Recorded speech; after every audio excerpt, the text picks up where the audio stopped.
That way we can get to questions. I am excited. I'm super, super excited. We are here to talk about maternal health. I'm so excited. We are going to go ahead and get started. That way we can get to questions. And we are definitely going to talk about the high rates among Black women in our communities of color. I am excited again to be joined by three wonderful, wonderful women. They're advocates and just amazing people in their own right. I'm going to go ahead and get started in introducing them. We are going to get started. I'm going to read all three of their bios just briefly, and then we will go ahead and get started in meeting them and letting them talk and letting them give their 2 cents.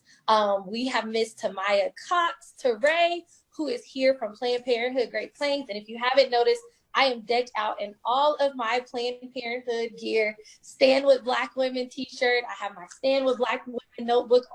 And I have my Stand with Black Women pen. So if you don't have any Planned Parenthood Stand with Black Women gear, let me know. Let Miss Tamaya Cox Teray know. We can get you some. I have tons of it. I wear it all the time to the grocery store because we want you to stand with Black women. It is not just for women. It is not just for women of color. If you are a male, if you are not a person of color and you still want some Stand with Black Women gear, we want you to wear it. We want you to share it.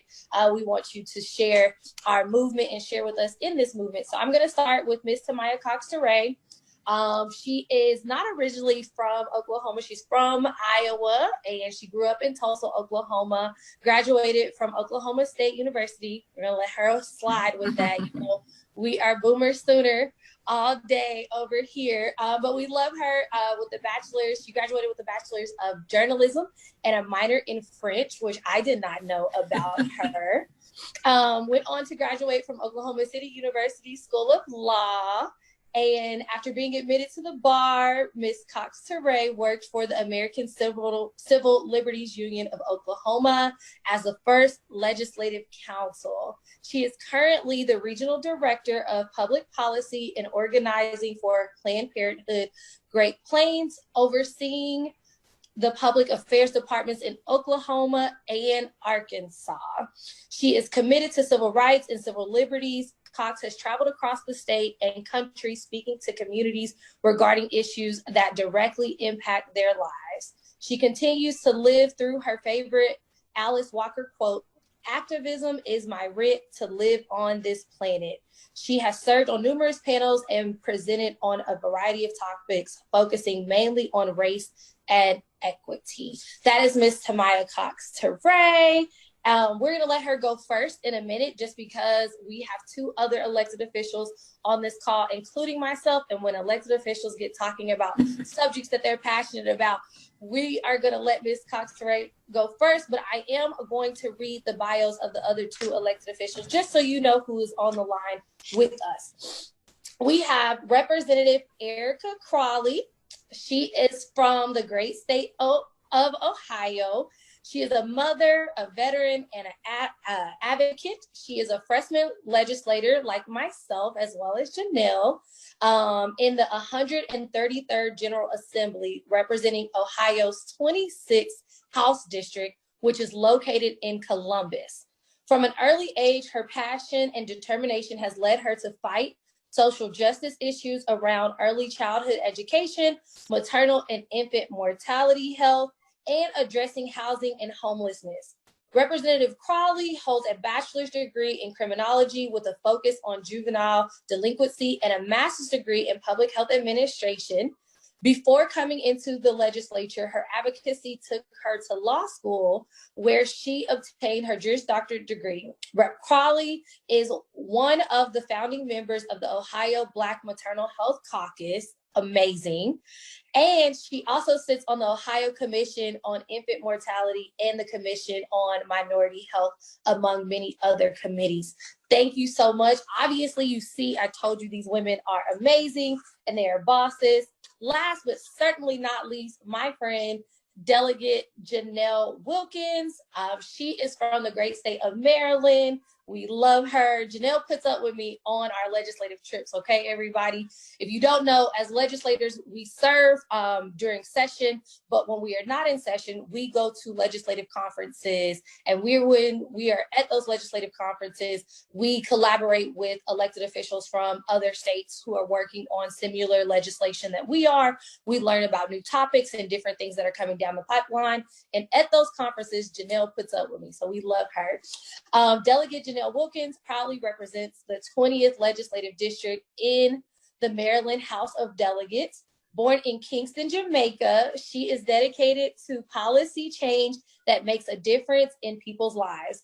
Delegate Wilkins is a member of the House Ways and Means Committee and serves as the parliamentarian of the House of Delegates, responsible for efficient, fair, and orderly conduct in the House. She was also recently elected by her colleagues to serve as chair of the Montgomery County House Democratic Caucus. Congratulations.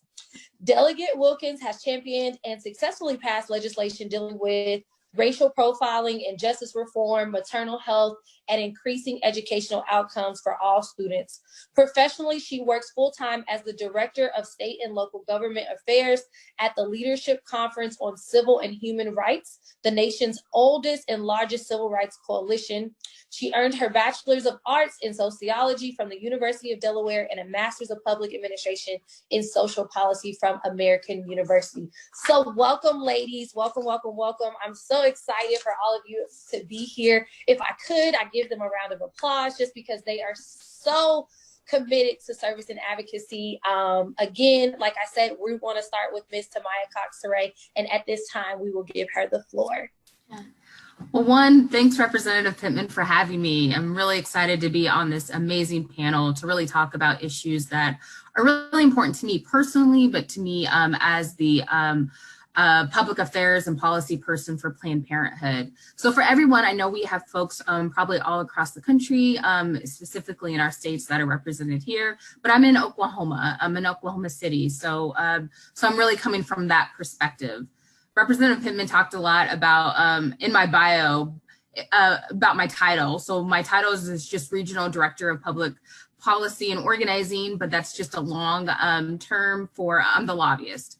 I deal with policy in Oklahoma as my main responsibilities. So I'm really excited to be here just to be on a panel with elected officials. As the non-elected official, my job really is to hold these amazing folks accountable. So policy makers and I work closely together, but really my job is to really hold them accountable to the work and to the ideals that are important to us.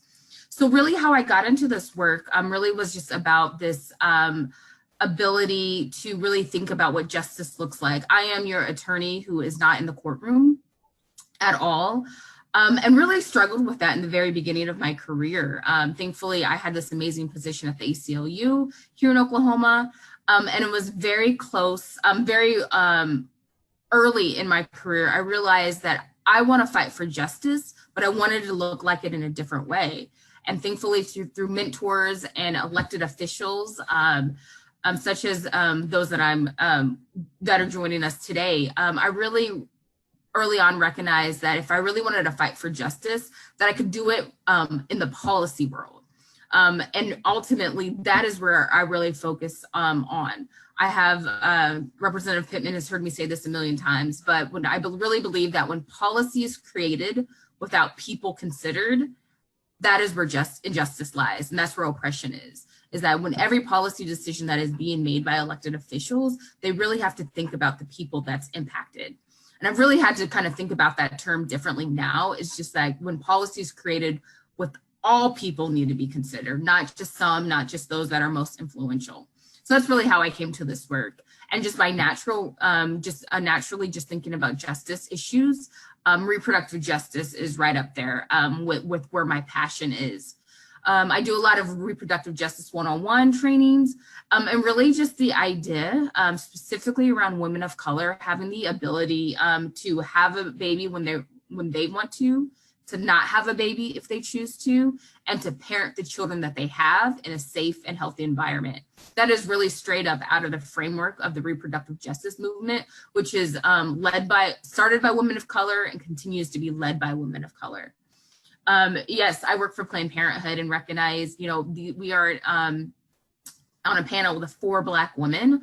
I definitely recognize the history of Planned Parenthood, and I'm able to reconcile that a lot by a lot of the great work around women, around Black women that Planned Parenthood is currently doing. As you may see, Stand with Black Women is our one of our many programs just addressing unfortunately the abhorrent statistics when it comes to Black and maternal health. And not even just maternal health. I think we all are in agreement that just health in general, when it comes to Black women, is the areas where we can all work together and where we should all be working together.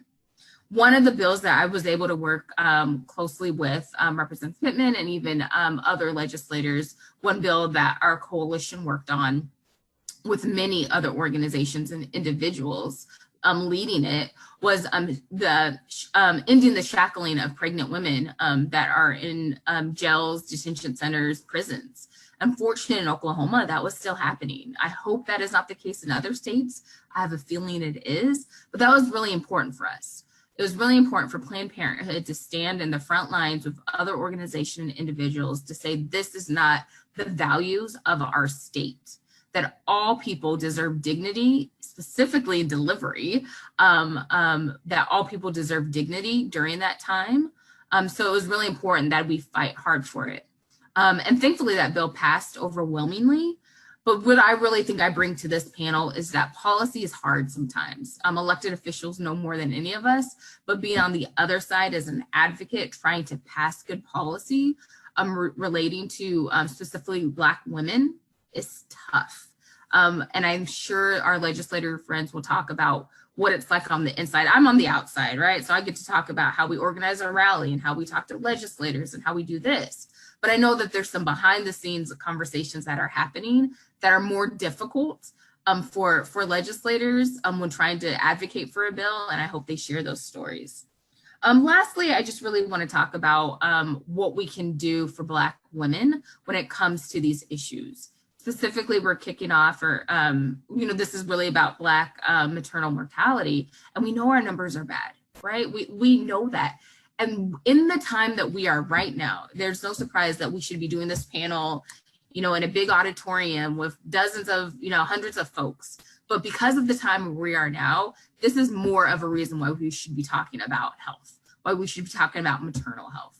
Even with COVID-19 bringing the healthcare and health issues to the forefront, Black women and Black folks are still disparately getting to higher risks and dying at a higher risk. And why is that?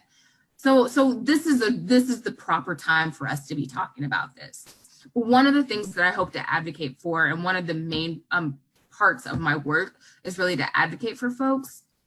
And I should say, let me back up, not advocate for folks, but advocate with folks. And I think that's a huge decision.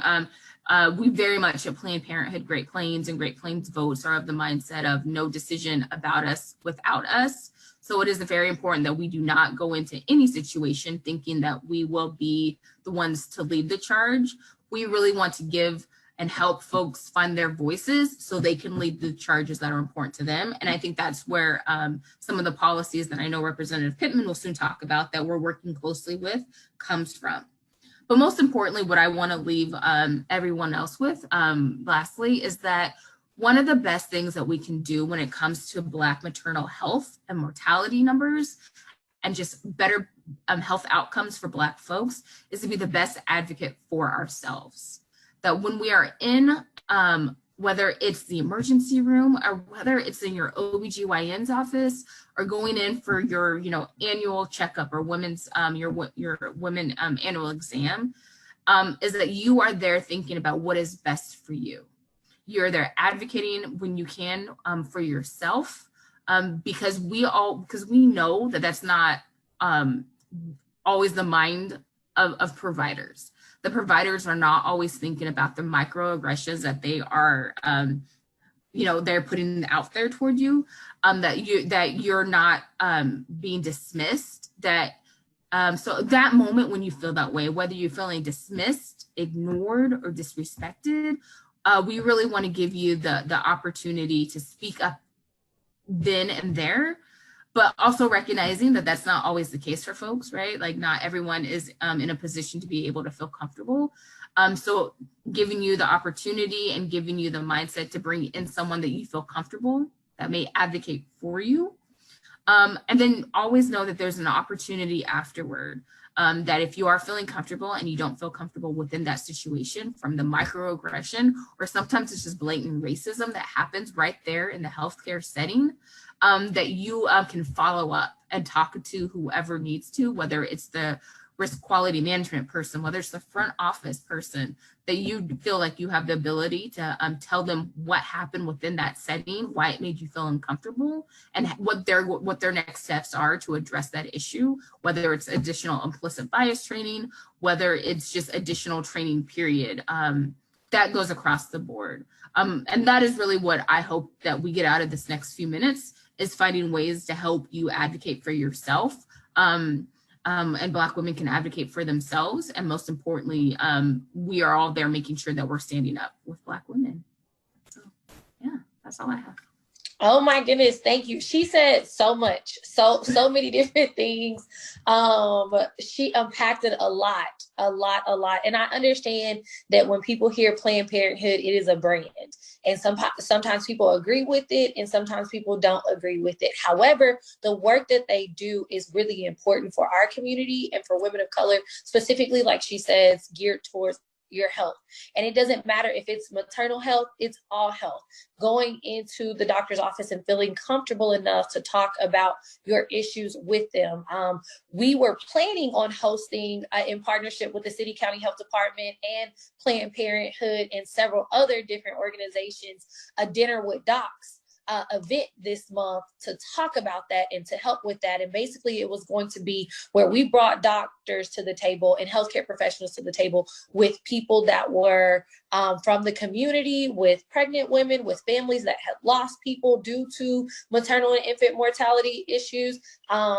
We wanted to create a safe space for them to be able to talk about their health, to talk about issues that they may see, or to talk about even experiences that they have experienced with healthcare professionals. I worked on a bill that Planned Parenthood supported this past legislative session, House Bill 3088, which kind of started this whole conversation. And I'll tell you a little bit why maternal and infant mortality rates are important to me. We had a colleague, Janelle and I, that we're close to, who lost a child. And she went through labor and did all the right things, but she had to go back to legislative session after she lost her baby. And that just really touched me because we had just talked to her. And it really hit home that if we work hard to do this job and we hit stress every day, and I could not imagine that level of loss and still going back to the Capitol to serve your community and to serve your constituency after experiencing that. And so it really pushed me in the direction to say, okay, I may not have children. However, I may not have experienced something like this, but I want to fight for these women. I want to champion this. My background is in healthcare. I was a former corporate health and wellness coordinator at the University of Oklahoma Health Science Center. And healthcare has been something that I've always been passionate about. And so I am happy to be in this conversation, happy to be in this fight. Ms. Cox-Teray talked about how it is hard for legislators when we do policy. My bill, House Bill 3088, sought to create an implicit bias training for healthcare professionals in birthing centers. For me, I thought that was a no-brainer, just being the fact that it was going to save mothers and babies, period, especially when Oklahoma is still ranked 47th among maternal and infant mortality deaths. So being hit by scrutiny from some of my colleagues on the House floor while I was introducing this legislation and debating against this legislation was really upsetting for me. And so I wanted to make sure that I established a platform and so that I established a platform for you to not only hear from me, but from other women. I want to go now to Representative Erica Crawley. She is next in line. As you heard her bio before, she is a powerhouse. So I want to give her this moment to talk about her work that she's done in Ohio, because we know that Ohio is a state that had a high infant mortality, maternal and infant mortality rates. And now they have done so much work to combat that their rates are really lowering. And so we want to talk to her and hear from her about what she's doing, what she's seen, and what has worked as well. Thank you, Representative Erica Crawley. The floor is yours. Thank you, Representative Pittman, and I appreciate you inviting me on this call today to be with you and these other phenomenal women to talk about Black maternal health. For me, it's very personal. I always say that I am the mother of twin girls. I went into preterm labor at 18 weeks, diagnosed with an incompetent cervix, had to have a cerclage put in to keep my cervix shut, and stayed in the hospital about 16 weeks on bed rest, had to have an emergency C-section at 34 weeks. With my twins, a couple weeks after I was experiencing some complications or some severe pain in my abdomen, went to the hospital and was in the hospital for hours, only for them to tell me that I had a pocket of blood collecting in my pelvis and that it would dissipate over time. While I was there with my mother, have been there, asking, like, can somebody tell me what's going on? We've just been sitting here waiting. I'm a new mom. My twins were not with me at the hospital. I was pumping and breastfeeding at the time because they were low birth weight, so they had to be on a special formula. I didn't have my pump with me, and I was really freaking out, and nobody really took the time to reassure me that everything was going to be okay, or they were ordering tests, or just what was happening. And that was 15 years ago. And I'm still hearing these same conversations today. And it's unfortunate.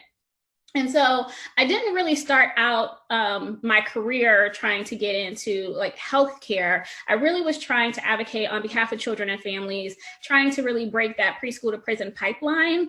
And I just ended up, my advocacy took me into this space. So I early on worked with childcare centers, helping them get a credit on a national level. And then I worked at the YMCA Head Start, Early Head Start program, worked as a partnership coordinator, recruiting families into the program, and then as a health coordinator. And that's where I really got to work with families, babies, and families, scheduling doctor visits or eye exams, or identifying children who may have had some developmental delays, and working with parents and seeing that they didn't know where to go or have resources, or really how to advocate for their children.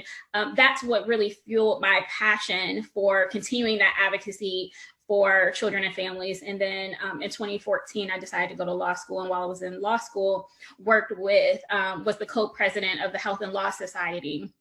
And shortly, right after I got out of law school, I started running for office. And when I came into the legislature in 2019, talking with my minority leader about the things that I wanted to work on, we had an emphasis on infant mortality because we were ranked 49th in the country for infant mortality deaths.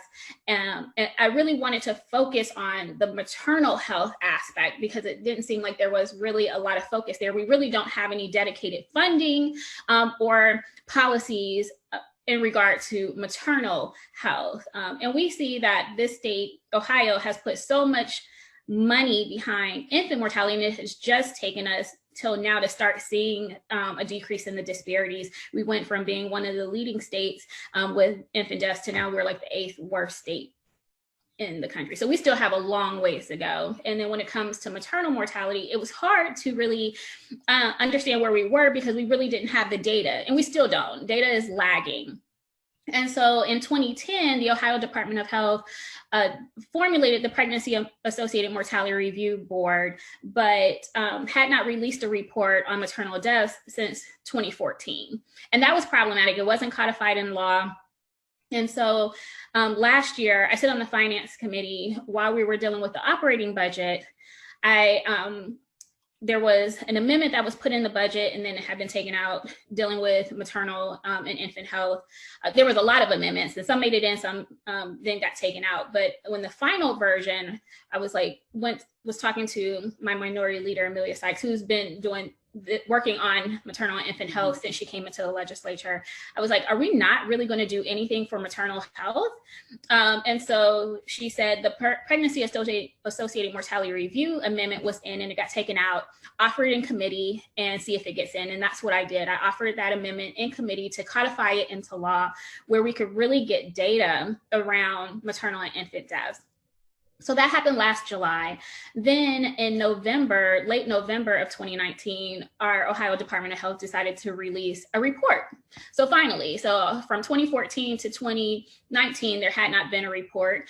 And so the report that they released, it went over a period of from 2008 to 2016. So it really only gave us an additional 2 years from the report that had come out in 2014 on deaths. And at that point in time, it said that where Ohio was, our maternal death rate was 14.7 per 100,000 births, and that we had 610 pregnancy-associated deaths. And out of that, 186 of those were pregnancy related. And half of those deaths were considered to be preventable. And so where Black women shows up in this, Black women were only 17% of the birthing population, but made up 34% of the deaths. So we see that still in Ohio, Black women are dying at 2.5 times the rate of white women. And that's what our infant mortality rate is. It's still 2.5 to 3 times that. And then some of our cities like Cuyahoga County still has one of the worst low weight preterm birth rates in the country. And so there's just still a lot of work that needs to be done. And so out of the PAMR report, we decided to do a bill to make sure that we get reporting data, that the board meets 4 times a year, that they report every year, and that they make recommendations. And then we wanted to really, in which now is House Bill 434, is a bill that I have to really put some more parameters around the Pregnancy Associated Mortality Review Board. It identifies who can sit on the board. So 80% of the board has to be made up of a diverse background. So not just OBGYNs or people who have experience in maternal fetal medicine, but it will have a doula or midwife or lay persons who have experienced severe maternal morbidity or domestic violence, because it's important for us to have those perspectives and what their lived experiences were while they were going into a healthcare system that we know don't treat everyone fair and equitably. And so that can really inform the work and the recommendations that need to come out of that. Also, in the report that came out of PAMR, in November 2019, they were saying that we needed some implicit bias training, racial equity training. And so then I was able to, had already started crafting legislation, but that's where I ended up dropping my House Bill 435, which is called Save Our Mothers Act. And Save Our Mothers Act, it requires education requirements for hospitals and birthing facilities to offer personnel to improve birth equity, reduce peripartum racial and ethnic disparities, and address implicit bias in the healthcare system. It also provides that employees and contractors have to have educational modules on each of the following prevailing standards, which require severe maternal hypertension, as well as obstetric hemorrhage, because we know that when it comes to preventable deaths, those are the areas in which women are suffering complications.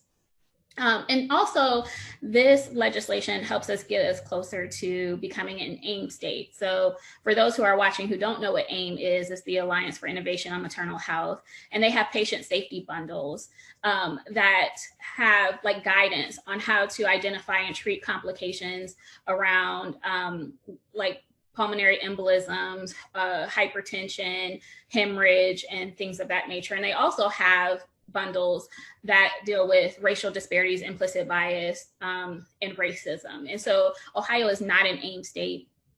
We would like it to be. And so this piece of legislation just helps us get there. With the Ohio Black Maternal Health Caucus, there's 11 founding members. We have 2 co-chairs, Representative House and Boyd, and we all have been working on different pieces of legislation to address the disparities that we are seeing here. And so some are around smoking cessation and providing with pregnant women with like 2 dental cleanings, because that's important. We also have I have a colleague who just dropped a bill around Medicaid reimbursement for doulas, because we don't have that in the state. And then my other colleague, Representative Boyd, has legislation around family leave, and so creating an insurance program, so when people need to leave to take care of either a new baby, or they adopted a baby, or an aging parent, they can do so and not have to worry about income. And so those are just some of the things that we're working on in the state. I always say that Ohio is behind the 8 ball on everything. We can do a lot. It just has to take a will.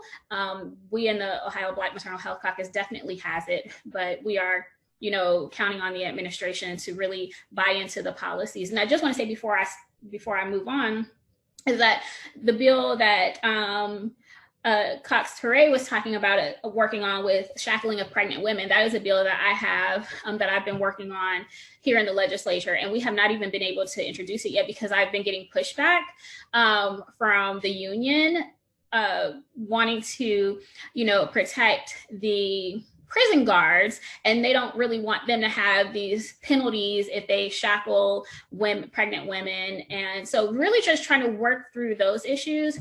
And I'm working with a great organization called ROOT, which is Restoring Our Own Through Transformation. They are a reproductive justice organization doing really great work.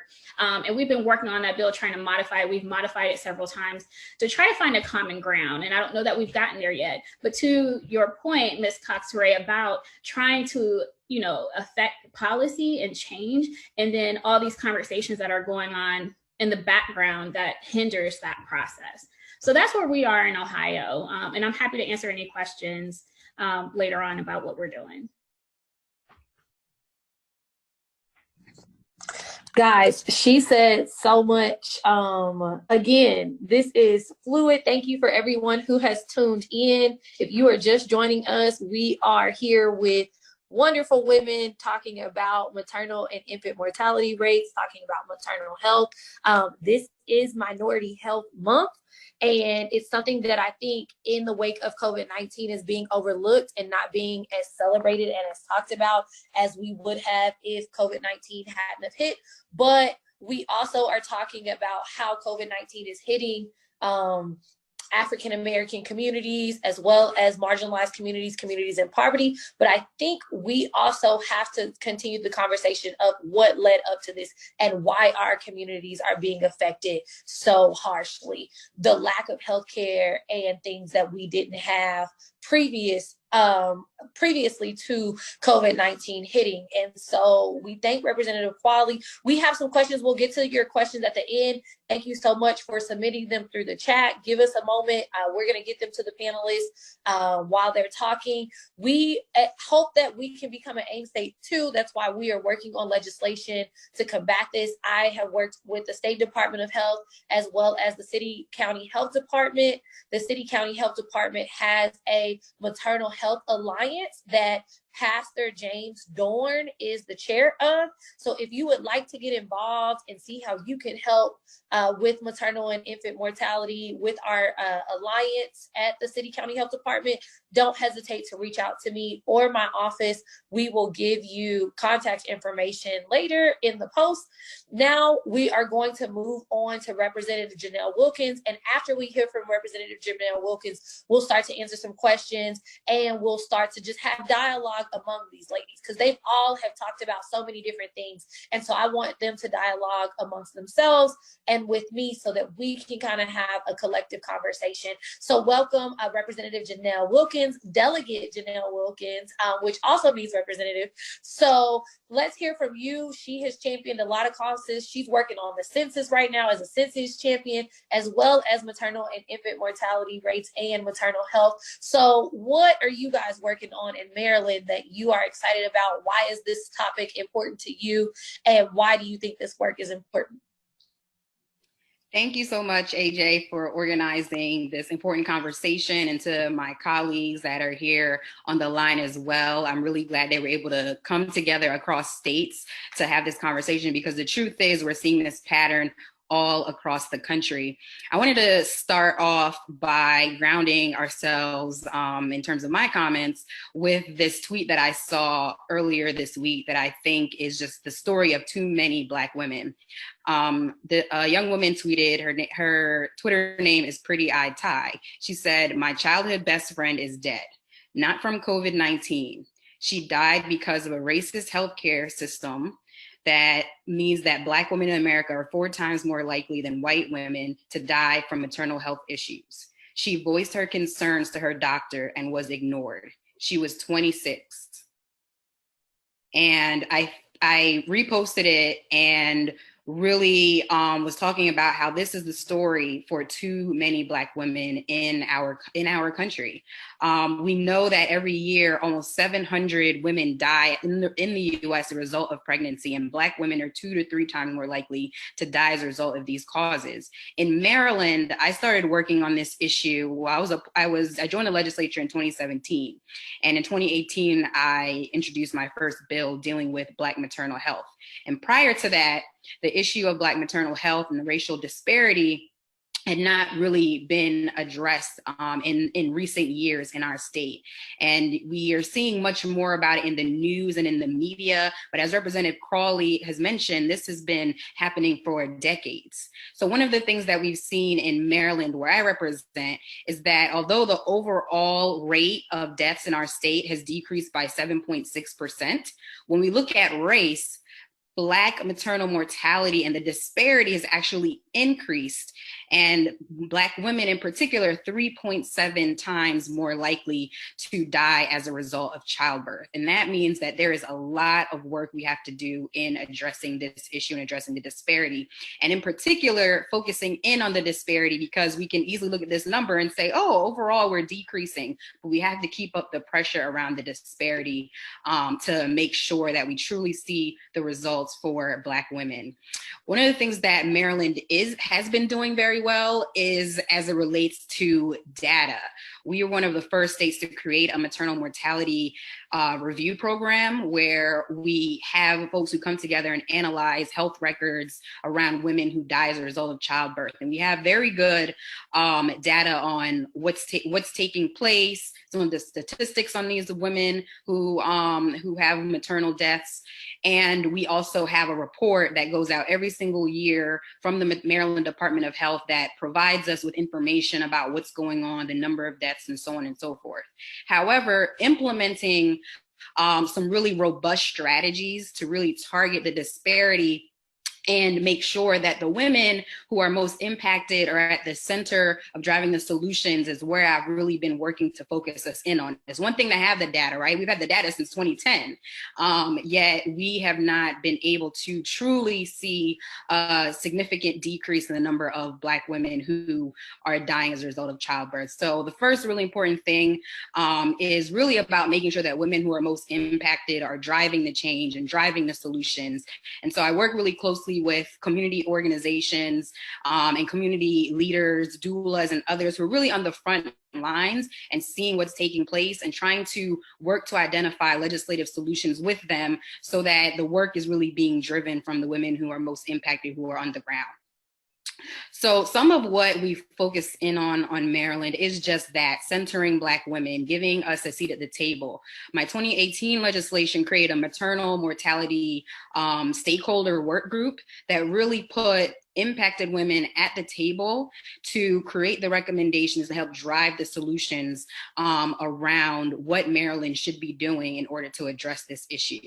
So that work group started meeting later in 2018 after the bill went into effect, and has been really working to start to drive some of those solutions. In 2019, I noticed that the Maryland Department of Health wasn't really doing what it should in terms of making sure that in their report and the work that they were doing, that they were specifically working on the disparity. And I was really taken aback when I reached out to the department and I said, hey, in your report, you missed the disparity and the analysis around the racial disparity, what's going on here? And they responded saying, well, In terms of law, we don't have to do that. We were including it, but we don't have to under current policy. So you know what I did? I came back in 2019 and introduced legislation to require Maryland Department of Health to actually focus in on disparity, address the disparity, and really be driving towards solutions related to Black maternal death and disparity there. This year, I successfully passed legislation that really helps ensure that our department is conducting outreach with the women who are most impacted, the organizations that are working with the women who are most impacted, and just making sure that we're centering Black women who are really seeing the negative impacts of our maternal health care system the most. So it's very unfortunate at the same time that we have had to pass so much legislation, at least 3 different bills over the years related to centering those who are most impacted and making sure that our state agency does what it should do. But that's been a big piece of the work. In addition to that, looking at access and making sure that women, especially low-income women, Black women, are really being able to get access to some of the maybe non-institutional aspects of healthcare and having advocates with them. So for example, this year, I put in HB 1067, and that legislation requires our Department of Health to take a look at expanding doula services to all women to ensure that more women are able to access doulas. We know that research shows us that when women use doulas, we see improved childbirth incomes, we see increases in quality of care, and particularly for Black women to have those kind of advocates in the room. So what HB 1067 looks at is how we expand our doula services in the state to make sure that we have a high quality level of doula services, and also that women can access it, especially through Medicaid reimbursement, which currently in Maryland, Medicaid does not reimburse for doula services. So that's something that we're looking at. So as a result of my bill, our Health and Government Operations Committee went ahead and actually instructed Maryland Department of Health by the end of this year to take a look at that issue and create some kind of process for us to be able to provide expanded doula services in our state, which I think will make a huge impact if we're able to do it right. Unfortunately, due to COVID-19, Maryland Department of Health is probably unlikely to get that done this year as originally planned, but we'll continue to push the issue and continue to ensure that the doula services is something that continues to be a high priority. So I talked about centering Black women. I talked about access to particularly non-institutional forms of care and advocacy. And the third area that we've really been focused in on is just around care, what happens in the hospital room. Probably the number one thing that I hear from women is not being listened to, is not being treated with the respect that they should be treated with in terms of Black women and implicit bias issues that take place. And so this year we were able to successfully pass legislation, HB 837, which requires our healthcare workers who are involved in prenatal care to receive implicit bias training. This was sponsored by Delegate Jocelyn Pena-Milnick, and I was the number 2 sponsor on the legislation.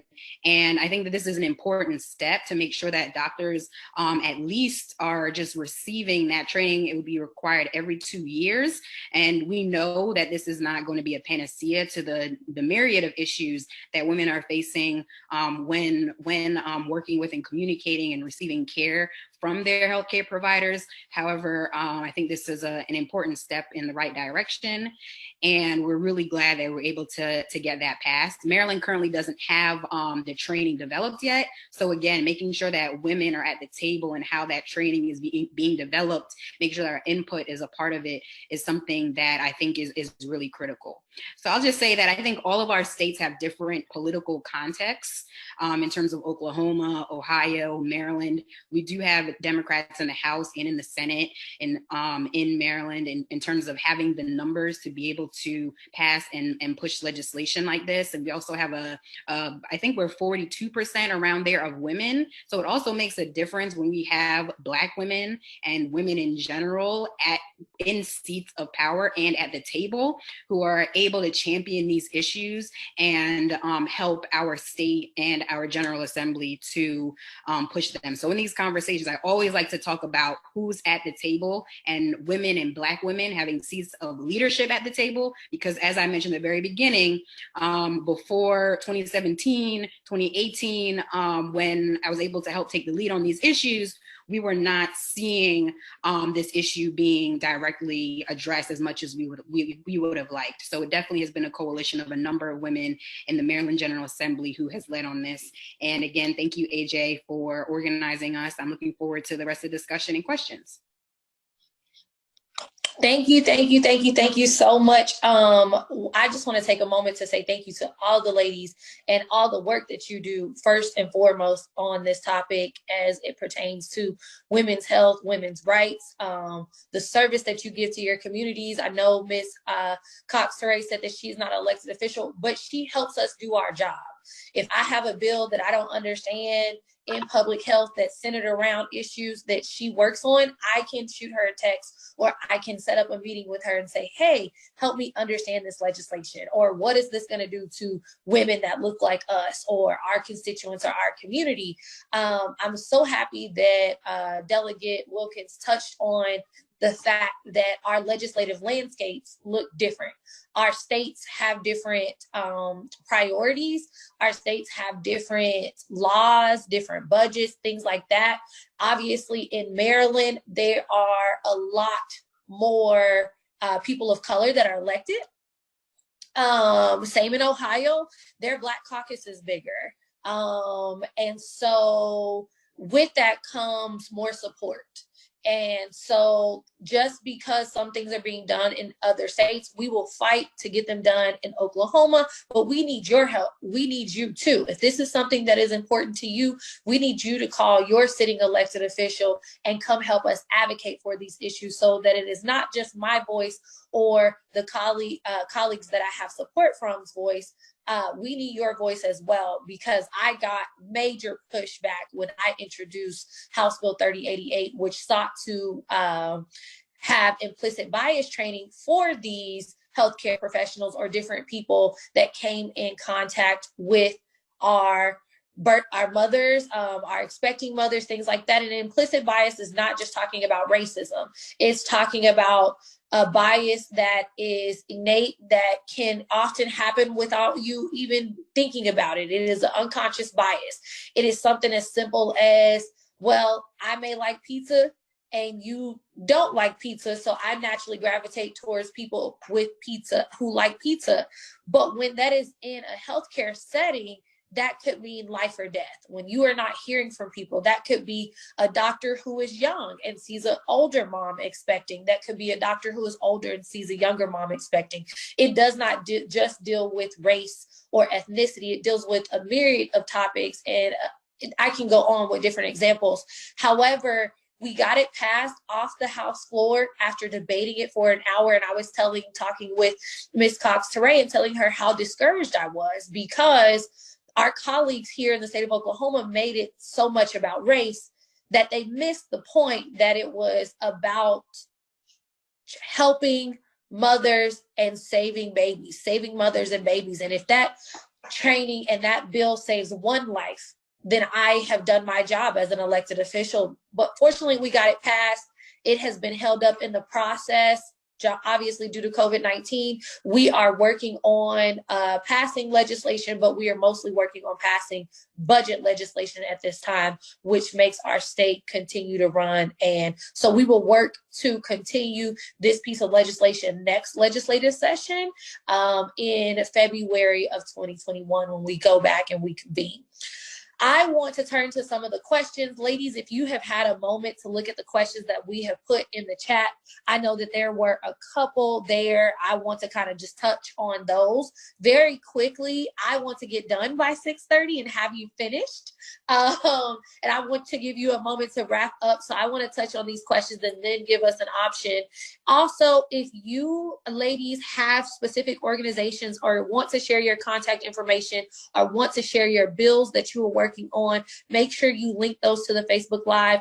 I have linked their Facebook pages as well as some of the pieces of legislation that Delegate Wilkins and Representative Qualley have worked on the Representative Ajay Pittman page, as well as I have linked them to the Black Maternal Health Sunset Sunday event page. So if you want to see some of the pieces of legislation that they have authored and introduced and are working on, please feel free to go look at those links.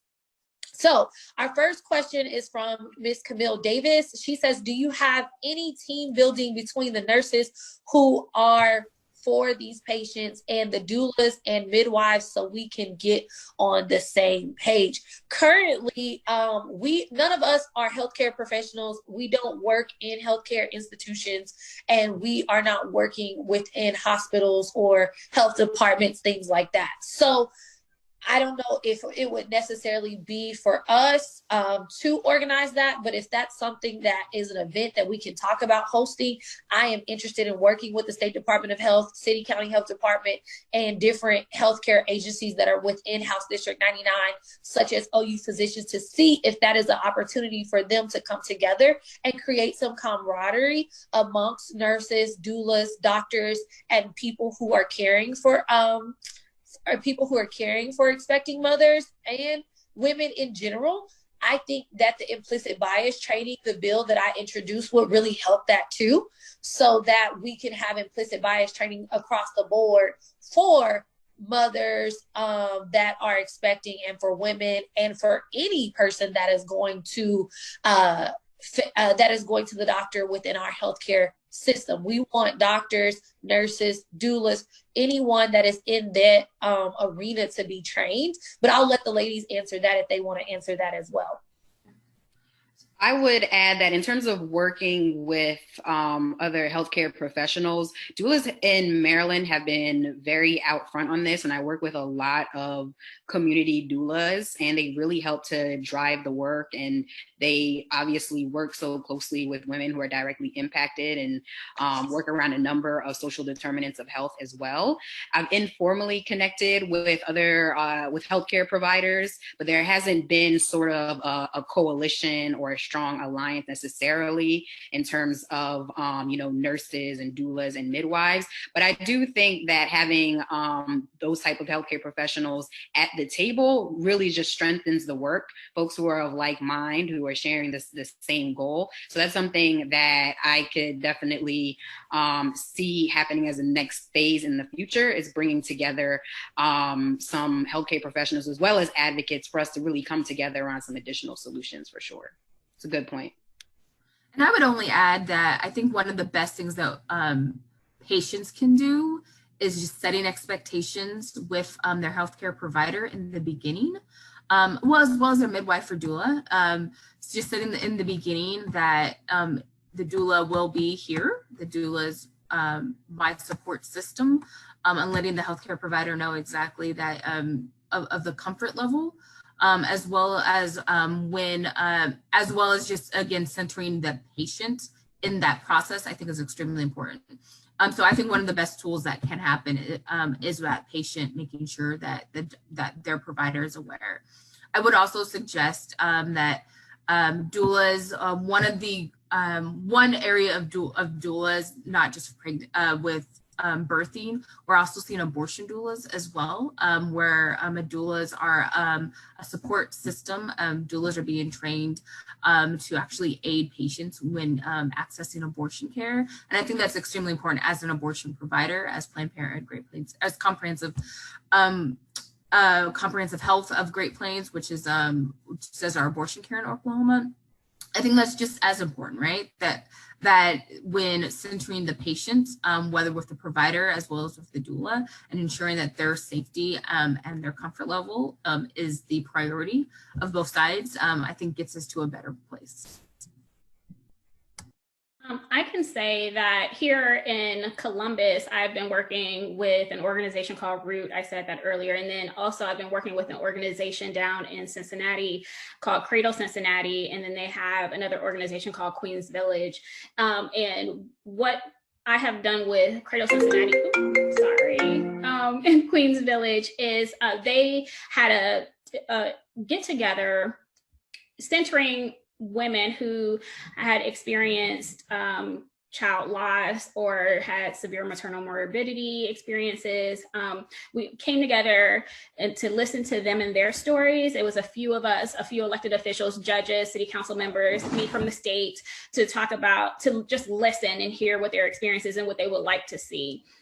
Here in Columbus, I ended up having a stakeholder group, which every member of the Black Maternal Health Caucus was supposed to do around their state and their community. But here I had about 50 stakeholders, which was anywhere, people from Medicaid, our Department of Health, our city council. We have in Columbus Celebrate one that works on infant mortality. Ohio State University Wexner Medical Center has Moms to Be, which centers pregnant women. We had people from FQHC, so federally qualified health centers, Ohio Nurses Association, as well as people from ACOG here, just listening to what everyone is doing, working with birthing people, and how we could do like coalition building, and we could work together and not in our own silos to really put pregnant people first and really support them. And then we were also listening for what do those organizations need from me as a policymaker and someone who sits on finance, who is looking at the operating budget and looking at how do we fund state agencies as well as organizations who are doing this work. So that's what we have been doing here in Ohio. Everything is about coalition building, and then being able to put pressure on our governor and the administration and the Ohio Department of Health to really make some changes, because there had not been any, and like I said, since like 2010. And we could really, really do more. So I know some of my colleagues who live up north around Cleveland and Youngstown, they work with an organization called Birthing Beautiful Communities. That's another doula organization. But we really work in tandem with our doulas, and I've had conversations with our certified professional nurse midwives or certified professional midwives and our nurse midwives to make sure that they're part of the conversation as well. Thank you so much, ladies. We're gonna go to the next question. We have a couple. So the next one comes from Mr. DeMarcus Alexander, who is over our Urban League Young Professionals. Thank you so much for tuning in. Urban League Young Professionals does a great work and is very supportive of getting young people involved and engaged. His question says, I wonder if the bills talk about gestational diabetes and high blood pressure exacerbated by pregnancy. I hear about those all the time from women from his church home. So obviously, I think those are things that can contribute to infant mortality and maternal mortality. Those are things that we see a lot among women of color, just because it is in our history. We know that we're prone with diabetes and high blood pressure and things like that. And so I'm going to give our panelists an opportunity to talk about that. I would love to work on some bills and legislation surrounding those things. I think one of the things in Oklahoma, we have to just get past having these conversations. Ohio and Maryland are moving in the right direction, but they are far ahead of what we're doing. So Oklahoma is just in the early steps of really taking on this topic and really fighting this topic and really combating these issues. And so my bill was one of the first bills to combat maternal and infant mortality rates. We are going to work with the State Department of Health and the City County Health Department and work on more legislation that will help further that. But right now, we don't have any legislation, but I would be happy to work on some.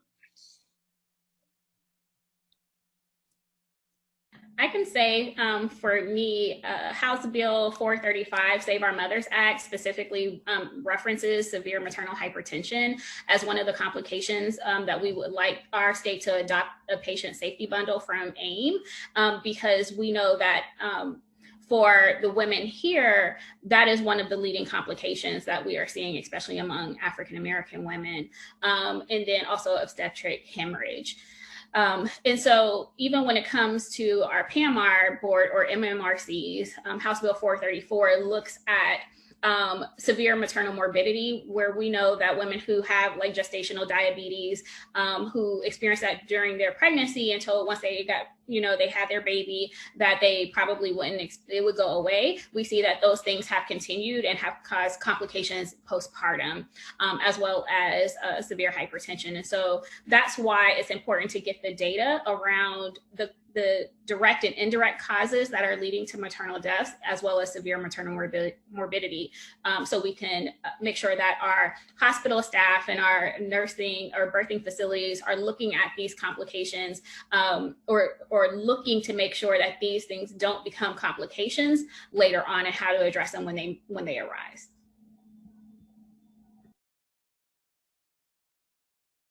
Thank you so much. Again, like I said, I will be dropping the links to their legislation and their bills. If you want to go find them right now, they are in the Sunset Sunday Black Maternal Health event information, but I will link them to this Facebook Live video, as well as post them on the Representative Ajay Pittman page after this. I want to go ahead and make sure that we get to the next question. Okay, this is from Adrian Otap. Are the statistical comparisons all versus white people, or are there any that are versus the population as a whole? What about Black maternal mortality rates versus Asians, or African American rates versus African American rates in the US? So that, I guess his question is basically saying, are we only comparing it to whites, or are we only comparing it to all people? No, I will drop, we are not, from the state of Oklahoma, and from what I see, we are not only comparing it to whites. We have a graphic here, and I will post this on the page afterwards. This goes anywhere from Caucasians to Hispanics to Asians. It kind of touches all moms. It touches everywhere. And I have some information from the State Department of Health as well that talks about non-Hispanic white, non-Hispanic Black, American Indian, as well as Hispanic.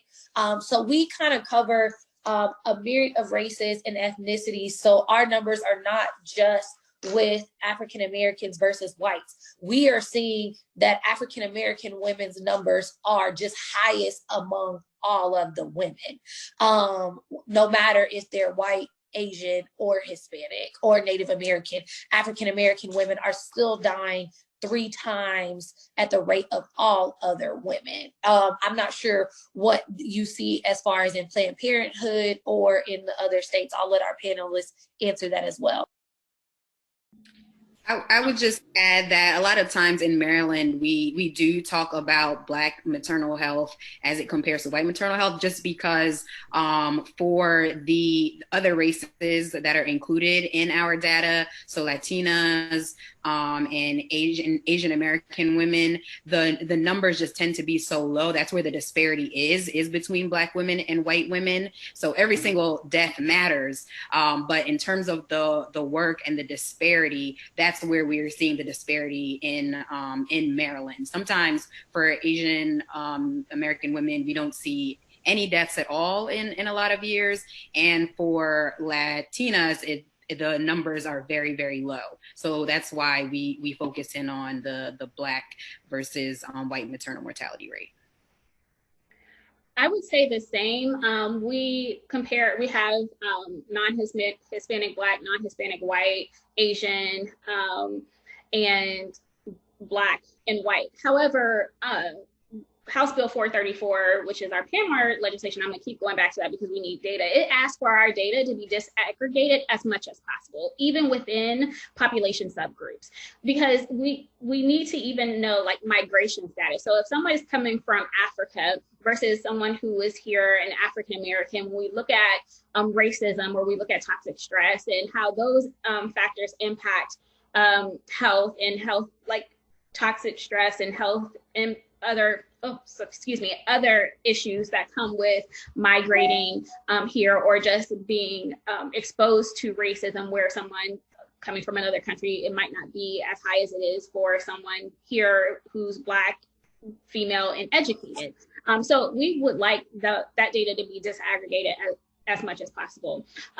Further, when it comes to Asians, we know that they have a difference where their BMI causes different complications. So someone who is Vietnamese might have something different going on than someone who is Asian Pacific Islander or, from another Asian country or from the Philippines. So we would like our Department of Health or our hospitals to gather as much information as possible so we can really drill down to a micro level on the factors that are impacting maternal health.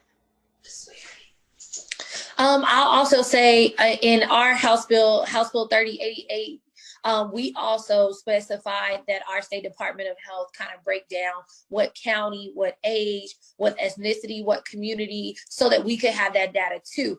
This is not a new topic, but it is a topic that is really coming to the forefront now, especially in Oklahoma. We are just starting to work on it, and so we need data. And like Representative Crawley said, and Delegate Wilkins said, the data is going to be important for us to figure out and try to pinpoint specifically what communities this is coming from. Is it essentially located? Is it rural? Is it urban? Is it young women? Is it old women? Like what the specifics are. And currently, I think states are just still in the process of putting measures in place to collect that data because they haven't been asking the question. They haven't been focusing on this. And obviously, we know we have big ticket items and big healthcare issues that our states want to focus on, but this is important too. And now we as elected officials and as elected women of color are really, I think, bringing this issue to the forefront around the country. Thank you so much, ladies. We may not be able to get to everyone's question. I want to get through these pretty fast. We have another question from Ms. Camille Davis. What do you suggest for states that negate preconception education that would prevent high-risk conditions beforehand? I think that may be a Ms. Cox-Teray question, if she would like to answer that. And then if any of our other panelists would like to tap in. We have 2 more questions after those, and I want to give you moments to close. Yeah, I think definitely we are very much opponents of a comprehensive sex education that really talks about ways to ensure and empower folks just to have all the information they need before. And if I'm assuming the question's right, is this about like, before they choose to engage in sex? I feel that's the question.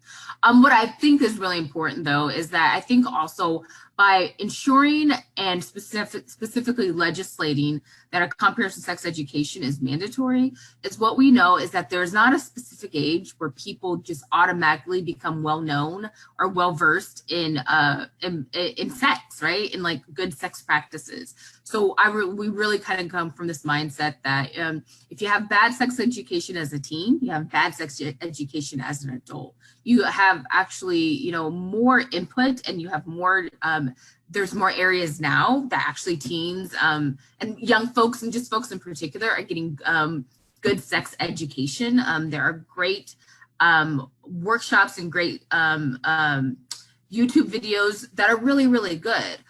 So I think that's really important, if that's the question that Camille is really talking about. But what I think is most important is that the education part of it prior to just having good, what makes, good sex, as well as having destigmatizing sex altogether. And I think that kind of helps with the question that we're having around Black maternal health, right? Is that destigmatizing any type of healthcare questions or issues is super important. But most important, like educating folks and educating policymakers, educating the public, educating healthcare providers, I think is the key that gets us to a better spot that ultimately is what's going to save lives. And I think it's these types of conversations or these type of barriers that hinder us for having adequate information, lack of resources, lack of education. Oklahoma as a state as a whole does not have a sex education program for our students or our schools, none that's even age appropriate. our legislature is not interested in voting on legislation around sex education. And so I think when we have these conversations, we're really going to have to figure out and work with organizations that are community-based to have these type of conversations and get education to our constituents. Because from a state level, they're really not truly interested. We're in the Bible Belt. So we really have to be aware of where we live and the state that we live in and understand the lack of access that our constituents may have to the educational resources that they just need to be prepared. Moving on to our second to last question. This comes from Ms. Cherie. Hi. Does filling out census forms help with funding maternal health?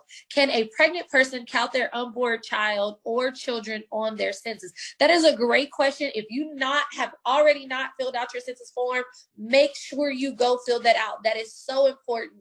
Not only your census, make sure you are getting your absentee ballot and applying for your absentee ballot. I challenge you to do so. We are in a unique time in our community, in our nations, that we have to make sure we are taking those precautions. I want to direct this question to Delegate Wilkins, since she is working on the census in her other capacity outside of her legislative capacity. It is my understanding that if it is not a live birth by April 1st of the census year, that you cannot count that child. However, I want to defer to her to answer the question. Sure. Thank you so much for this question. It's a really important question. So first of all, we have to make sure that we are counted. The census count determines resources for our community, including healthcare access, and we're seeing how important that is right now. So when your community decides that a new hospital is needed and they're looking at all of the data, it's going to be the census data that they're looking at to determine where should that hospital go, where should our healthcare resources be targeted. And so when it comes to filling out the census, children who are not yet born should not be counted. So at this point, if the child is not born by April 1st, the child should not be counted in the 2020 census. However, we want to make sure that young children and children under 5 are counted. Children under 5 are the most undercounted communities, especially in Black communities and people of color. So we really want to make sure they're counted. Another important thing when it comes to maternal child care is that $536 million comes from the federal government, is distributed to the states specifically for maternal health and maternal child health. So when we fill out the census, is the data on, they'll look at your bearing age population, they look at family data, they look at race data. And so that's another way that the census is so critical to getting resources that are specifically for the topic that we're discussing around maternal and child care. That $536 million that is coming from the federal government distributed, but among the states. So that's another really important reason to make sure that we fill out the 2020 census. So thank you so much for that question. Let's all make sure that we are counted.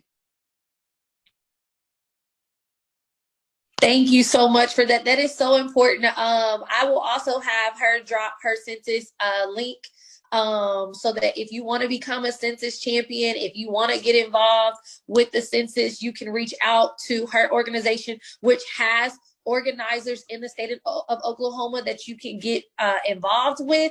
We need you to be a census champion. We need you to get your relatives to complete the census. We need you to get your church members to complete the census. This is something that we should all be pushing to do. This is something that you can do online. It only takes 20 minutes. We have to be counted. And unlike the state of Maryland, the state of Oklahoma did not put money towards exposing the census. We did not put matching dollars with our funds to expose and have billboards and have ads and things like that about the census. We want to thank the city of Oklahoma City and Mayor Holt for his leadership, because they have done a video, but as the state, we did not have put any funds behind it. We have a census committee that the governor put together. However, we don't know how diverse that is. And so we want to make sure that you are understanding that you have to be counted and that is important to you so that we can get dollars. And as Delegate Wilkins said, it affects maternal health. So we want more dollars for maternal health. That is another reason, that is an added reason to fill out the census. Piggybacking on that, it is important that we have Medicaid expansion as well. So we need you to vote for State Question 802 during the primary on Tuesday, June 30th. We need you to understand that State Question 802 and expanding Medicaid will be important for those dollars and those federal dollars to come in and fund people and fund programs. We want to go to the very last question so that I can have my panelists wrap up any takeaways that they want to give. We want to give them a chance to do that. But our last question, again, comes from Adrian. It says, are there any good websites with the sort of healthcare questions that pregnant women should be asking their healthcare providers, or suggestions on how someone should lodge a complaint if they feel they have any implicit bias concerns? That is an amazing question. From the state of Oklahoma, I know that you can file complaints at the State Department of Health on different organizations, whether that be mental health organizations, whether that be healthcare facilities. The State Department of Health is where you go to file a complaint because they are the governing boards and the governing bodies. We also can say that the healthcare authority, you file a complaint with them. Depending on the specific complaint of where that area is, you want to make sure that you're filing the correct complaint with the correct office. However, our State Department of Health would be where you can go if you feel like you have been on the receiving end of implicit bias. If you have not filed a complaint with that agency, I would say start with that agency. If that doctor is at a hospital or a specific agency, or that nurse or anyone that you come in contact with, first start with filing a complaint with that agency, and then you can move on to filing a complaint with the State Department of Health. But I don't know if there's any national resources. So if you ladies have any national resources that you are organizations with links and frequently asked questions that mothers should ask, please feel free to share those at this time. The only one I'd like to add is that ACOG, which is the American College of Obstetricians and Gynecologists, I think is a good place to start for folks that just want a little bit more information about providers. Hopefully, one thing I would say, like, it's not every OBGYN may be a member of ACOG. ACOG is an organization we work very closely with. We think they are the experts on pregnancy. And abortion care, for sure. So that is where I think is just a great overall general place to start. But again, just piggybacking off of what Representative Pittman said, especially a lot of healthcare providers have internal ways to make complaints. We as Planned Parenthood, we do exit surveys. Because I think that's really important. I think that's important as a healthcare provider, that we are always providing exceptional care, and we cannot do that if we believe, or if there are any complaints that providers are being biased in any way. So I think it's really important that anytime that happens, that you do alert that particular provider, as well as like their organization, because that is something that most organizations, I have to believe, would want to confront immediately. And I'll just plug Black Mamas Matter. It's a national organization that I would say is one of the foremost organizations in terms of advocacy and resources for Black women and Black maternal health. So I'll post their website on the Facebook page, but I would definitely check them out for resources for women, as well as how to get involved and be an advocate around this issue. I would just piggyback off of what everyone has said, because I was going to say those same things, but I would add that you can ask, so if it's anyone who is a birthing person, even though Ohio and Oklahoma might not be AIM states just yet, there are hospitals who have decided to be at the forefront of healthcare. And there are hospitals I know in Ohio that have already adopted some of the AIM patient safety bundles. And I think it is important that birthing people know what hospitals are providing really good healthcare, or at least trying to be at the forefront. So you can ask your provider at the hospital that they are affiliated with, have they adopted AIM patient safety bundles? You should be asking that question, but definitely Black Mamas Matter Alliance is phenomenal. And ACOG is a really, really great resource. They've been phenomenal in being a partner here in the state of Ohio, and I look to them for guidance on the legislation that I'm working on. Thank you, ladies. So in the sake of time, we may run over a little bit, but I want to be courteous to our panelists and to our viewers. This has been a wonderful, wonderful, wonderful conversation. I think a lot of information has been shared. We see that there are other states working on this. I wanted to show our community and our constituents that Oklahoma is not the only state working on this, and that we have some big shoes to follow in states like Maryland and Ohio that are doing a great work. And so I am not the only elected official out here trying to champion maternal and infant mortality issues and causes. There are other beautiful, beautiful Black educated women, as well as men. Delegate Wilkins said that her colleague was a male who championed this issue. So we want you to encourage you to reach out to your elected officials wherever you are, or reach out to your organizations and speak proudly and boldly about this topic. It is something that we have to start talking about now and soon, because we are losing moms and babies of any race, but specifically women of color. I want to let all of our panelists share their closing remarks right now, and then I'll wrap it up at the end. Whoever would like to go first. Well, I'll just start. Just really thank you so much for having this really important issue and topic. And thank you to the my other colleagues for joining as well. I think it's super important. I think with everything that we need to do, very selfishly, we need to be centering Black women from any, whatever issue it is. And I think that is a priority of mine for the work that I do, and something that I'm engaging and hoping, and most importantly, expecting of those that I elect to office. And I really hope that those that are watching have that same expectation as well.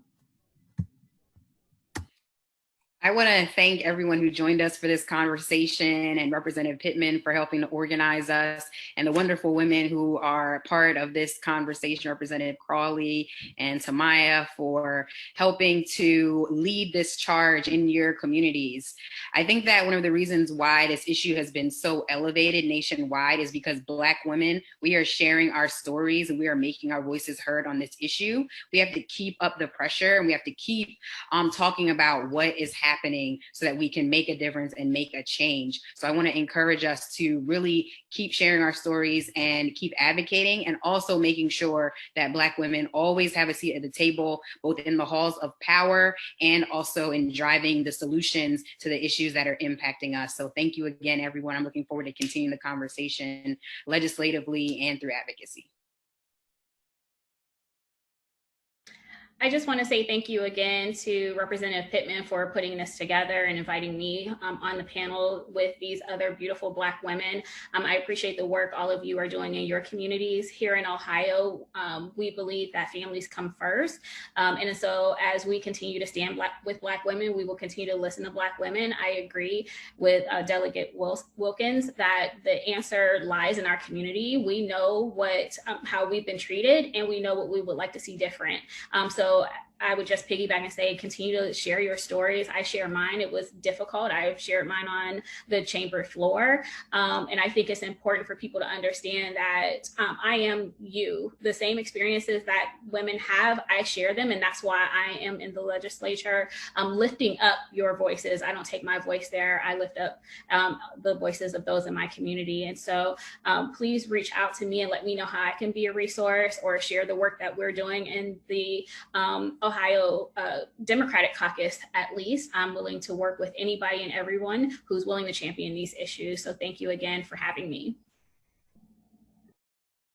Thank you, ladies, so much. I would ask that you go ahead and drop your contact information or your organization's contact information or any links or suggestions that you have in the Facebook Live chat once we are finished, so that if people have questions further, they can reach out to those organizations. They can reach out if they want to get involved. If you are a woman and you would like to share your story in the state of Oklahoma, please reach out to me. I will connect you with the city, City County Health Department. They have a listening gallery of mothers that have shared their stories and families that have shared their stories that have been affected by maternal and infant mortality in the state of Oklahoma. So if you are open to sharing your story, which will help someone else, that could help the legislature, that could help affect change on this topic, please don't hesitate to reach out. We will connect you with those resources. If you need resources, we will drop our office information. That is what I am here to do. As your state representative, my job is to refer, link, and advocate for you. And that is what I will continue to do for my constituents of House District 99. I am happy to bring this Sunset Sunday Black maternal health conversation to the table. I'm excited that I was accompanied by these beautiful women who are doing great work and who are strong and powerful Black women. We must have a seat at the table. We must be in areas where we can affect change for not only people that look like us, but for the people that come after us. My great grandmother always used to say, you must be willing to plant seeds whose shade you may not sit under.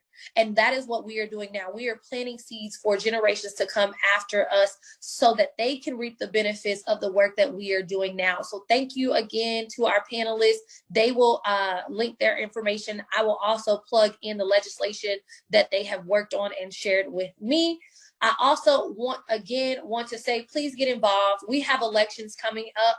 We have voting coming up. COVID-19 has taken our nation by storm. These are such important times right now. So make sure you are getting involved in your community. You are getting involved with the census, and you are getting involved in the state of Oklahoma with state question 802, which is Medicaid expansion, which will be on our June ballot. If you need help getting any information about these different topics, again, feel free to reach out to our office.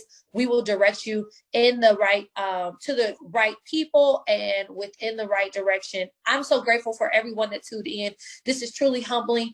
Look out for our next Sunset Sunday. We were planning to do another one next week. We are going to be talking to some other healthcare professionals about what it means now that our governor is opening up the state. We are going to be talking to them about precautions that we should be taking as our state is opening back up and what that means. I know that is something that is really concerning to people in our community and all over our state, that the governor has now put out this plan to open up our state in phases. However, we are not prepared for that. So tune in next week, Sunset Sunday, right back here at Representative Ajay Pittman. Please like, share, and comment on this video. And we want to make sure you invite people to our page so they are exposed to this information. Thank you so much and have a great night.